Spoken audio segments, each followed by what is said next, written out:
Well, back for my Antarctic research station breakdown. That's what I was going to do. So all the research stations that are in the Antarctic, we're going to post up their active role, what they're doing, what country they are that's running that operation. I'm going to go through every project with you in a 4 to 5 video series with facts and thoughts. Okay, so today's facts and thoughts are going to be about Project ELF, extremely low frequency in America. Okay, America. The overall job of Project ELF is to act as a global stethoscope for Earth's atmosphere and space environment. Okay, its core missions are to monitor space weather. It tracks how solar energy and lightning strikes interact with Earth's magnetic field. And in my notes I said that sounds like research for Project Bluebeam, okay, or something similar. A way to break the firmament, a way to break through the ozone, to manufacture that crisis, you know what I mean? But they're not going to do that because it's all in our best interest, people. Remember that. They've got a part of this project, it's called Listen to Lightning. The project records radio waves from global lightning to see how they impact the upper atmosphere. Part of this is called Protect Satellites.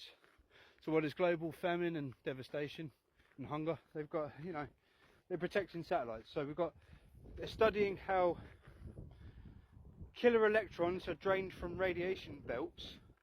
And the UK helps scientists predict risks to GPS for this. Okay, so that's the UK's role in this with America. I'm sure that this is all just... I'll summarise in my last video that I'm going to do, the last video, what I think all these are going to be used for and what I think the end game is. Okay, so that's that part. We've got another part called climate tracking. It uses ELF waves as a proxy to measure global tropical lightning activity, again lightning, which is a sensitive indicator of climate change, okay, or alteration. Climate change or alteration. We'll call it alteration, they call it change, okay, for the sake of the truth, let's call it alteration. So, that is the extremely low frequency device. They won't use it against us, obviously, so don't worry, people. The next video will be on China and their project WEM, W-E-M, and it's one of 6 research stations. Okay, they have 5 active research stations operating in the Antarctic right now, and they're building their 6th in 2026. Big player over there, China. So my next video will be on them. Probably be a bit longer than this one, but yeah. Thank you for tuning in anyway. Let me know your thoughts. Please comment, like, share, add to favourites. Push it out there as much as you can, because I believe when all this links together, and if it does like I think it does at the end of this series, we'll see what's exactly is going on over there, okay? So peace out and vive la resistance. People, part 2 of my Antarctic research station series here. This one is going to focus on Project WEM in China, okay? China is rapidly expanding its Antarctic footprint, having recently opened its 5th station, Kinling, and planning for a 6th since 2026, okay? The expansion focuses on increasing scientific presence, especially in the Ross Sea, with advanced cleaner energy infrastructure, okay? So that being said, I think they're looking for cleaner and cheaper ways to you know, to run their weather manipulation operations, to run their tech surveillance operations, and you put all that together. Okay, so you've got Russia and China. Russia and China are basically focusing more on the surveillance side of it, and I think that they're using the Antarctic as a laboratory to further their research into, say, live facial recognition cameras, into ULEZ cameras, into all those sort of things. I think it's being researched there. I think all the weather stuff is being researched there. So it says here, while officially for scientific research, experts suggest a focus on dual use capabilities including satellite navigation, BAIDOU, B-A-I-D-O-U, and intelligence gathering, like I was just saying. The station development, okay, the Kinling station, the 5th station, is operational, featuring a clean energy system and located near the US McMurdo station, strengthening China's strategic presence. The strategic goals: a 6th station is planned for the Amory ice shelf, okay, to increase logistical capacity. The overarching goal includes being recognised as a polar great superpower and increasing utilisation of the continent, okay. So they're looking to become a polar great superpower, and they want to utilise the continent for its resources, I suppose, and its high energy, you know. So that's that on China. And like I said, I think that China and Russia are going to, the more eastern countries are going to be involved in the surveillance side of the research, and I think the western countries, the Agenda 2030 countries, are going to be more involved in the weather manipulation research into all this stuff. Okay, so that's part 2. Part 3 will be on Project Zeus or Project Zevs in Russia. If you could all tune in, you know, next time, if you could all like, repost, share and all that stuff, and add to favourites, be very appreciative. Thank you. Anyway, peace out people, and viva la resistance. People, back from my part 3 of the Antarctic Research Station series. Quick note before we go on. All this is the point in all this is to basically tie all this together as evidence and show you what each operation is, how what country's supporting it, and at the end of the series to link it all together and show you how it's being used in a global machine that's being built right underneath us. Okay, so let's go. Russia Project Zeus or Zevs. Nuclear space tugs for launching into orbit, described in RussianSpaceWeb.com. There's an Antarctic data center by a Russian firm called RUVDS, launched an experimental edge data center at Bellingshausen Station in Antarctica. Okay, they're Antarctic surveying. Russian vessels have conducted surveys exploring potential mineral resources in the region. So again, like China, exploring potential mineral resources. Okay, I said to you in the last video that it's more of the East, exploring more of the intelligence, you know, the surveillance side of it, surveillance tech and stuff like that. So we go on here. So Bellingshausen Station is located on King George Island. Okay, it's Russia's northmost Antarctic base. It functions as a hub for both year-round scientific research and unique cultural activities. All right. A note here, the station is currently supporting the 70th Russian Atlantic Expedition, all right, RAE. Key activities include GLONASS monitoring. The station operates as a ground-based station for the Differential Correction and Monitoring System, SDCM, to improve the accuracy of Russia's global navigation satellite system. Okay, so you see how that tied into what I just said about intelligence gathering, data gathering, harvesting, whatever you want to call it. Surveillance side of it is definitely to do more with Russia and China. Okay, so they've got drone testing. Okay, so this is what Russia's responsible for. Drone testing. Russia has recently used the station as a base to test Zala drones, Z-A-L-A drones, for environmental monitoring, sea ice cover. For environmental monitoring sea ice cover using satellite data in polar conditions. Okay, so Bellingshausen is notable for its proximity to other international bases such as Chile's Frey Station. Okay, it's also the only place to have a permanent Orthodox church in Antarctica. Okay, so that's another thing to note. So as I was saying, that's basically the part 3 today, but they are involved more in the satellite research, the data gathering, the research into surveillance technology, and China obviously got a big hand in that as well. The next series, the next part is going to be on NASA's involvement. Okay, so from here on now I'm going to run the series out basically with NASA and the UK and Ukraine and how they come into it. Okay, thanks for coming with me on this journey anyway, people. It's quite a ride, I know it is. It's a lot to take in, but if you know, I'm just a normal guy as well. It's blowing my mind, so work with me here, okay?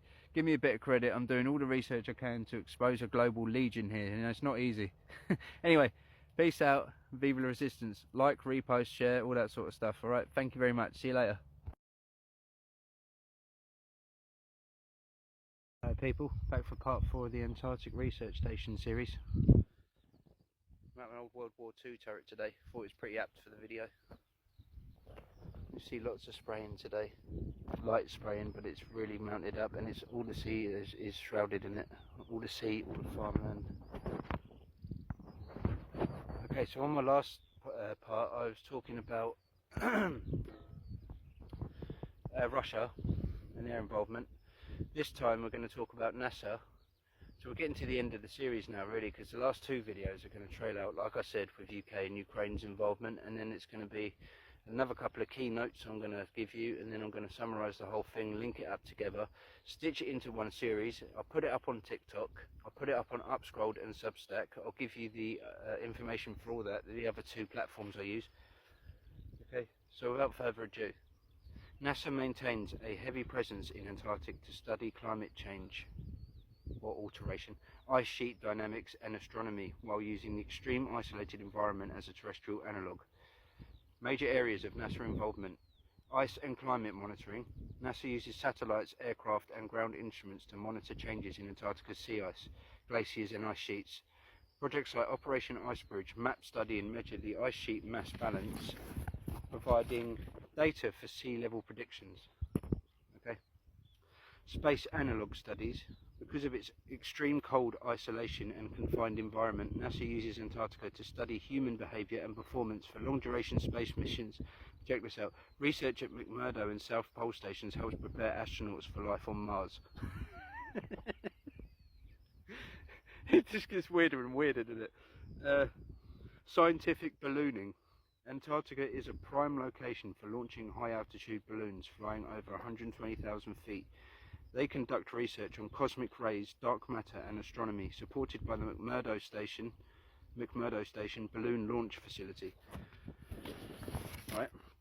And then you've got subglacial lake exploration. NASA researchers study hidden lakes deep beneath the Arctic ice sheet. These isolated water bodies offer insights into unique ecosystems, serving as a model for finding life on icy moons like Europa. Astrophysics and astronomy. Projects like the Antarctic Impulsive Antenna, ANITA, like I was telling you last time, detect cosmic neutrinos, while other programs use the dry, thin atmosphere to conduct space observations.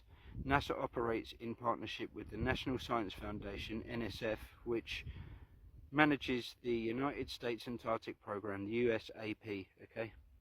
And these planes, look.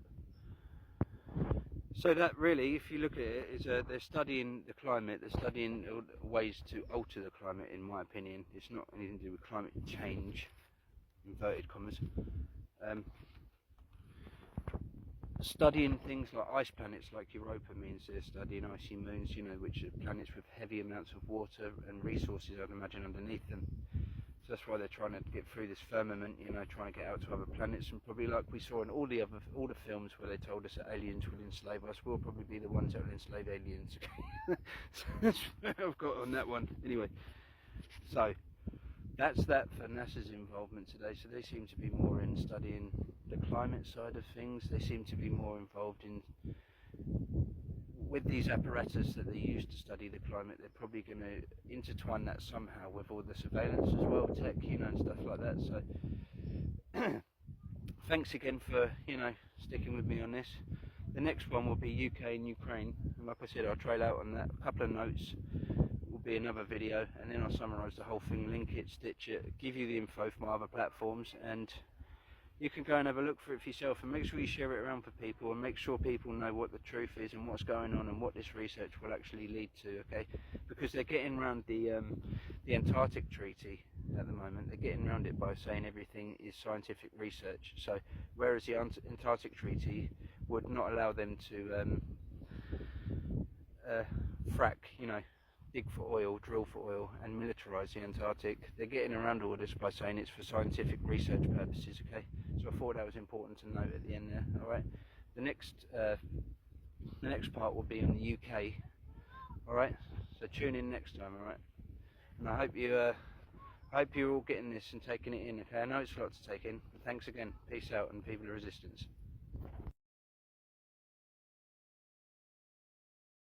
People, back for my part 5 of the Antarctic research series. Just a quick note before I go on. I've managed to crack this whole series in nearly a week. Okay, part 5 I'll do tomorrow on the Ukraine, but I need a part 6 to summarise over what we've all been through in previous videos, and then I need a part 7 to link it all together and explain to you my thoughts on where it's all leading. Okay, so without further ado, again, today we'll go on to Britain, okay, and their involvement in the Antarctic. So the British Antarctic Territory, BAS, are focused on maintaining a leading role in polar science, environmental stewardship and governance within the British Antarctic Territory, BAT. The overarching goal is to understand how the polar regions are changing, and their impact on global climate with a strategy looking towards 2035. Okay, so that sound familiar? A strategy looking towards 2035 involving climate change. My note said here, it's a note and a thought. It sounds like the framework for Agenda 2030. Britain using its science soft power stance to advance research that would otherwise be illegal under the Antarctic Treaty. That is just a thought of mine, because I know they're getting round a lot of this Antarctic Treaty using scientific research as their reason for, say, fracking. Alright, now we'll go on. The key components of the UK's Antarctic activities include scientific research and climate monitoring. The UK conducts world-class research, particularly in climate change, ice sheet stability, marine biodiversity, weather, and marine biodiversity and space weather, specifically with the US, to predict global sea level rise. Okay, predict. Commas. Note. Here's a note here from me. Does it feel like the amount of research stations in the Antarctic may be a contributor to the climate heating up and melting the glaciers that are there? It's just a question, okay? So, another side note as well, 8% of the glaciers belong to Greenland. The Trump link, I've called that, okay? Why he wants Greenland, okay? Obviously they want a bigger presence over there. 8% of it belongs to Greenland. Now let's go on. So, science as a soft power. Since territorial claims are frozen, they cannot be enforced but aren't renounced. The UK uses high-level scientific output as a form of geopolitical influence. The leadership in SCAR, UK scientists hold key positions in the Scientific Committee on Antarctic Research, SCAR, SCAR, Scientific Committee on Antarctic Research, which provides the official scientific advice that treaty nations must follow. Okay? Now let's go on to this bit. This is important, this video, it all is, but for understanding the framework of global policy, this is very important, this video. Okay, so this is how Britain are more involved. Obviously all this stuff as well. Okay, so setting the agenda. By leading research on critical issues like climate change, inverted commas, and ice sheet stability, the UK shapes the international policy discussion. Presence via research infrastructure. The treaty prohibits military bases, but allows the use of military personnel and equipment for scientific or peaceful purposes. My note here was, what do they define as peaceful and research? Okay, so what do they define as peaceful and scientific research? And they're not disclosing that part, but yeah, so that's how they're getting around it. That's what I was trying to say to you. I don't know what this is. Saw a big pipeline there. That's how they're getting around it. Okay, so this they're not building military bases. They're just using military personnel for the use of scientific research, okay? Right, so we will believe that, yeah? Okay? And I'm the mad one, by the way, okay? I'm mad. I'm the one that's making all of this stuff. I'm the one that's doing all this. You know, just sit back and think to yourself, why would I do this? You know, I came across an article called Extremely Low Frequency, and all of that led from that to this. Okay, so I did one bit of research that led me down a rabbit hole that is just getting endless and endless, and more terrifying, if I'm honest with you. I don't want to be doing this. I don't want to be thinking about this stuff. It's making my head crazy. But anyway, okay, so we've gone through that. This is a part of the UK. The UK maintains a significant physical footprint through research stations like Rothera and specialised vessels like the RRS David Attenborough, which serve as a continuous British presence in the British Antarctic Territory, BAT, okay? Directing environmental policy, okay? So we go back to the Agenda 2030 part of it here again, okay? I told you this is big stuff over here in Antarctic. The UK uses scientific data to propose marine protected areas, MPAS, and Antarctic specially protected areas, ASPAS. While these environmental measures, with these environmental measures, they also establish evidence-based management rules that other nations must follow within these zones. Okay, so it seems like they're making an international framework policy through zoning laws in the Antarctic as well. All right. Nearly at the end of this one now. It's a bit longer because it's important that I talk about this. Britain has a bit of a bigger role in the whole thing than I thought. Okay. Effectively, asserting British standards of governance is part of this framework that they're building. Okay, so the roundup, basically, year-round stations justify a permanent British physical presence. Climate research positions in the UK they're using as an essential leader in global policy. Okay, they've got inspection rights, which justifies using scientific monitoring at a basis to inspect other nations' bases. So basically, we have to know what you're studying, or you can't, you can't say no.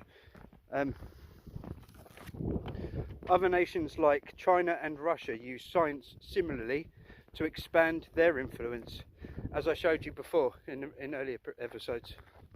Okay, so that's today's one. Sorry it's a bit longer, but I had a bit more to say this time.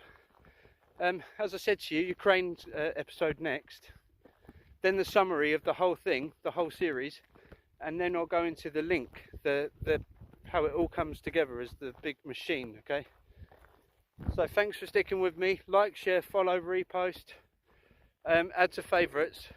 Please make sure you comment as well and engage. This is hard work, people. Thank you very much. Peace out and vive la resistance.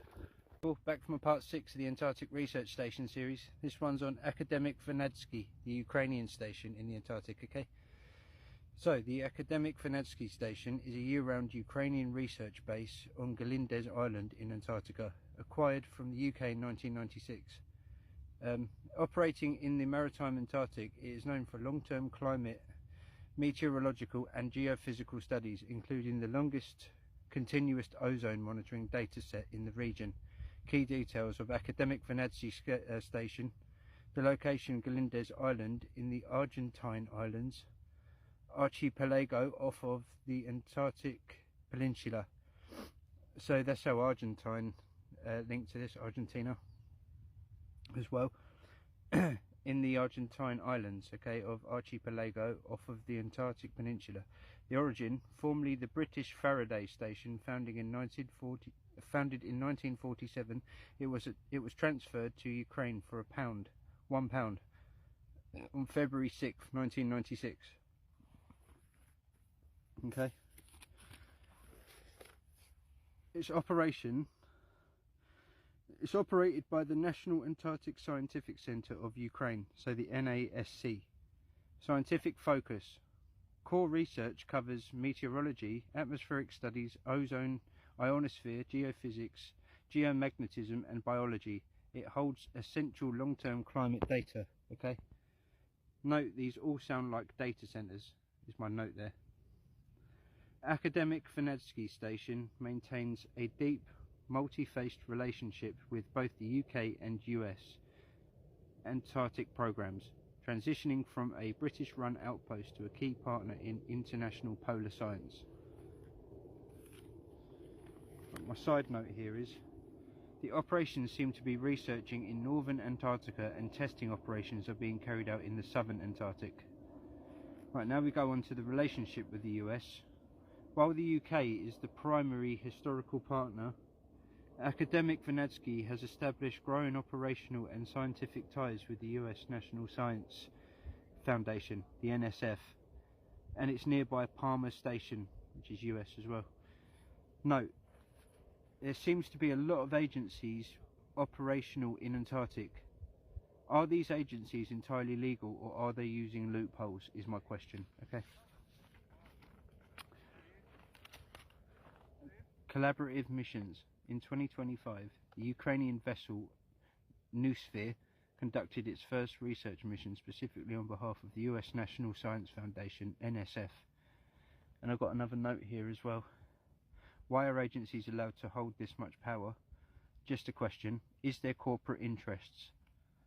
Agency working with agencies backed by national military operations under the guise of scientific research. There's your loophole.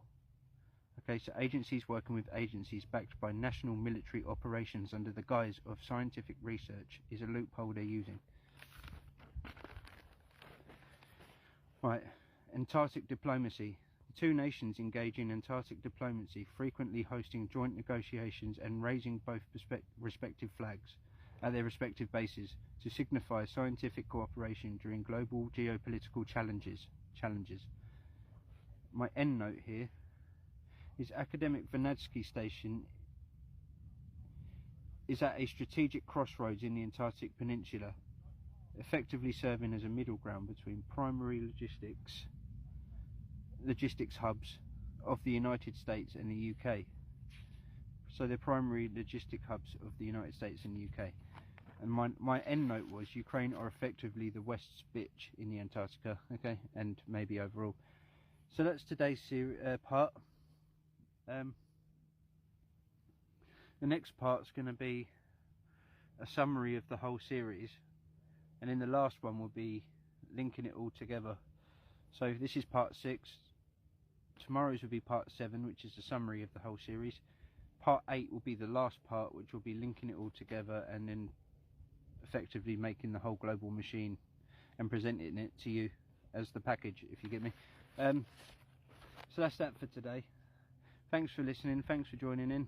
Remember to like, share, repost, add to favourites, comment as well, especially comment, get it out there as much as you can, push it in the algorithm, let the algorithm know that it's important.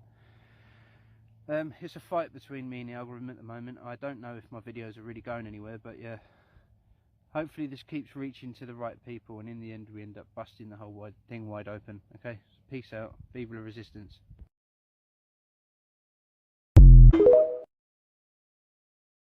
Right people, back at the World War II turret today.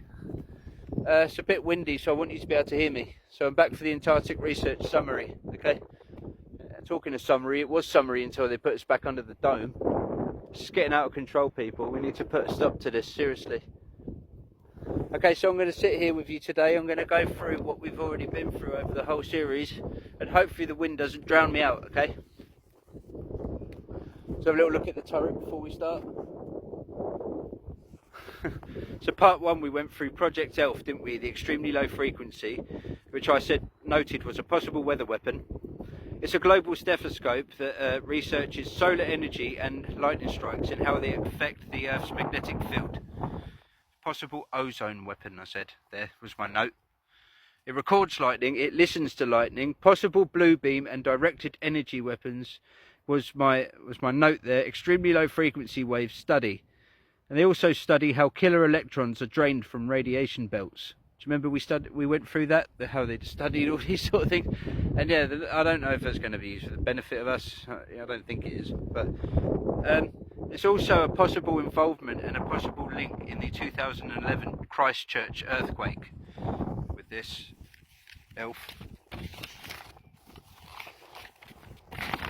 So that was that for part 1, remember? Part 2. We went through China, Project WEM, W-E-M, and their 5 active research/data centres that they have there that are operational, and they have a 6th in the plan at the Ross Sea. And I think that my note here is that they're trying to look for cleaner and cheaper ways to run their tech surveillance, or surveillance tech, and possible weather control ties as well. So this could all, come into how the weather's being operated at the moment. China also want to be a polar great superpower, if you remember us talking about that. The possible ties to their research and tech, I said, were the facial recognition cameras, the LFR, live facial recognition, and possibly ULEZ camera tech research, and along also with Russia, possibly NASA as well. So, considering possible ties between each research station, I think more Eastern countries are researching surveillance tech. Okay, so considering the ties between the research stations in the Antarctic and the countries involved, I think the Eastern countries are focusing more on the surveillance tech. Go over to Russia, Project Zeus, Project Zevs. If you remember us talking about that, all the drones testing and things like that, and they involved in nuclear space tugs. If you remember us talking about nuclear space tugs, advanced reusable spacecraft powered by nuclear reactors, fission or electric, designed to transport heavy cargo, satellites or manned vehicles between different orbits such as low Earth orbit, LEO. And if you remember us talking about the Bellingshausen Antarctic Data Center that's run by a firm called RUVDS RUVDS, both China and Russia are also massively looking into resources, if you remember us talking about that. So they're both looking into surveillance tech and resources, and also tested some hefty sort of drones out there and stuff as well. So I've got a note here: these global satellite systems that China and Russia are working on could potentially link up with the satellites of the other nations to be used as a global surveillance system. So like the environmental monitoring apparatus of NASA, the same with the other agencies that involved USAP, the NSF, National Science Foundation, and things like that. You know, the apparatus they use for this monitoring and this stuff to do with data collecting on the Earth could be used in a possible surveillance system. Russia also tests drones, like I was saying, Zala drones. Valid to note that the drone technology has advanced rapidly since the Ukraine and Russia war, as well as Palestine/Gaza, which is the Israel connection, which I haven't even talked about yet. How tech advanced through the devastation over in those countries. Okay, so if anyone remembers me talking about Charles Hatfield in the weather weapons video, that's what I'm talking about. The script, you know, send them to war, advanced tech, hold a population, so on. Hopefully whoever left in the new world complies. So we're going to go on to NASA now. My last note here, sorry, was the Gaza and Ukraine weapon advancement and global policy framework. So the Ukraine and Gaza and Palestine have both been used for weapon advancement technology and global framework policy. So the framework for global policy, sorry. So that is, again, Gaza and Ukraine have both been used for tech advancement and the framework for global policy. Okay, they've got a heavy presence in Antarctica, NASA, studying climate change and potential life on Mars, as well as hyper advanced satellites. Also study sea level rising, not floods, whatever way you want to read it. Also study atmosphere with impulsive antenna balloon, ANITA, in partnership with the NSF, National Science Foundation, who manages USAP, so an agency that manages an agency. You know, these guys have got so much control over their people, like a hell of a lot. So they all link in that sense. Then we're going to go to the United States Antarctic Program, USAP. 3 agencies so far with a lot of power, also trying to break firmament to reach ice planets like Europa for resource capabilities. We have US McMurdo Station, which owns the Ice Cube Neutrino Center in Antarctic, which is also subject to conspiracy of being a potential directed energy weapon, leaked by a Raytheon whistleblower, Eric Hecker. Possible link to Christchurch 2011 earthquake again. So ELF and the Ice Cube Neutrino, a possible link to the 2011 Christchurch earthquakes, is what I've noted so far. I've had a bit of a eureka moment as well today. This is why I say this is more of a chat, this one with you. I had a bit of a eureka moment. Eureka. Yeah, when something just clicks together in your head and you think, oh my god. Yeah, well, I'm going to talk about this quick. Agencies get around Antarctic Treaty by using a loophole. Instead of having military bases which are disallowed under the Antarctic Treaty, they use military equipment and personnel under the guise of scientific research. So agencies are helping agencies backed by national militaries under the guise of scientific research. Right, that's a loophole right there, in my opinion.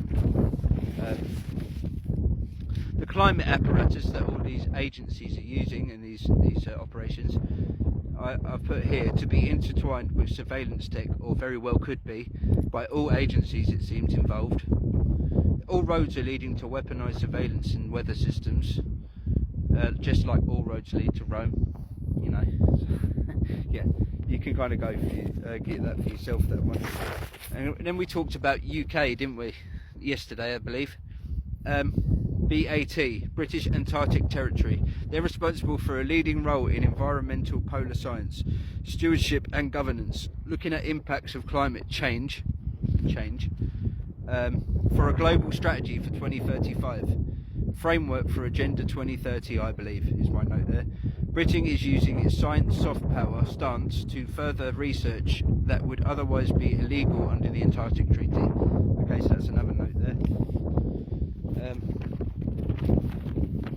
They're also heavily involved in climate monitoring. They've world-class research, particularly in climate change. US/UK partnership. Their main partnership is monitoring space weather and sea level rising, not floods. Okay, so think how you want on that one. And anyway, there's another note here. Do you remember when I said, do you think all these research stations may have something to do with the environmental disaster that's happening in the Antarctic? So that was just a question. We also went over that 8% of the glaciers belong to Greenland, which is the Trump link. So we've got the Trump link, which is obviously to do with Greenland and their 8% ownership of the Antarctic.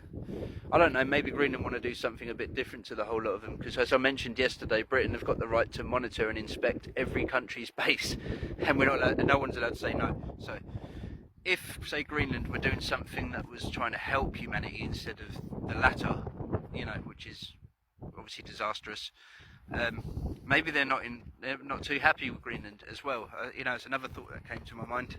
Greenland have always seemed like a pretty peaceful place. There was something I needed to add here, because high level output. The UK uses a high level output as a form of geopolitical influence by an agency again called SCAR, SCAR, Scientific Committee on Antarctic Research, another agency, and their geopolitical influence. So they have a high level output as a form of geopolitical influence, using the climate basically as a form of geopolitical influence, I suppose, like Agenda 2030. So remember I was talking about the eureka moment I had? Something I had to add was, do you think agencies and startups are involved in using similar methods to purchase chemicals for weather manipulation? So you know the agencies and the startups are involved in selling these chemicals to the companies that spray this stuff in the air. Do you think they're using the same sort of method as they are in the Antarctic, as basically saying that this is all being used for scientific research, and that's how they're getting around the human rights thing on it and selling it? You know, maybe that's just another thought I had, because it seemed to link up pretty well. So that was my eureka moment. Right, anyway. So let's go to the end of the summary. I don't want to be way too long on this one today, because you know, there was already a lot to go through as it is. I'd really appreciate it if you could like, share and follow all my other stuff as well, and post it out to people and make sure it gets out there. So I want to go on to the last bit of the summary here today. Academic Vernadsky, which is, I think, was what we studied yesterday, yes, and it was the UK the day before, sorry. Their involvement is long-term climate studies. They have the longest continuous ozone monitoring data set in the region on the Argentine islands of Galindez Island, Archipelago, the Antarctic Peninsula Link, formerly British Faraday station, and this is in conjunction with the NSAC, the National Antarctic Scientific Centre of Ukraine, for mass weather monitoring. So note another agency, you know, so this is and are these agencies going through shell companies? You know, and that's all I wanted to say in today's thing. The next one, I think I'll do a last one tomorrow, and just, we're kind of getting how the whole machine's coming together now, but if you still need me to say it and still need me to explain to you how it can all be linked together, I'll do another video tomorrow to do that, okay? So yeah, some heavy stuff there, people. I hope that was informative to you anyway, and I hope that helped, because I mean, it's getting out of control, this stuff. And it really shocked me, you know, that when I came to that conclusion that the companies that are selling this chemical stuff to planes that are spraying it, you know, maybe military planes or commercial flights, whatever, they must be getting around it by saying it's scientific research. That was a really big moment for me in this. Yeah, because don't you think, you know, that makes so much sense. They're using it as a way to get around selling their products by saying it's scientific research. And what is it called? Sun dimming, you know, and stratospheric aerosol injection. It's all these scientific names for it, you know, to make it sound a bit more cuddly. Anyway, that's that for today, so I'll be back tomorrow and we'll have another little chat, okay? So peace out, vive la resistance.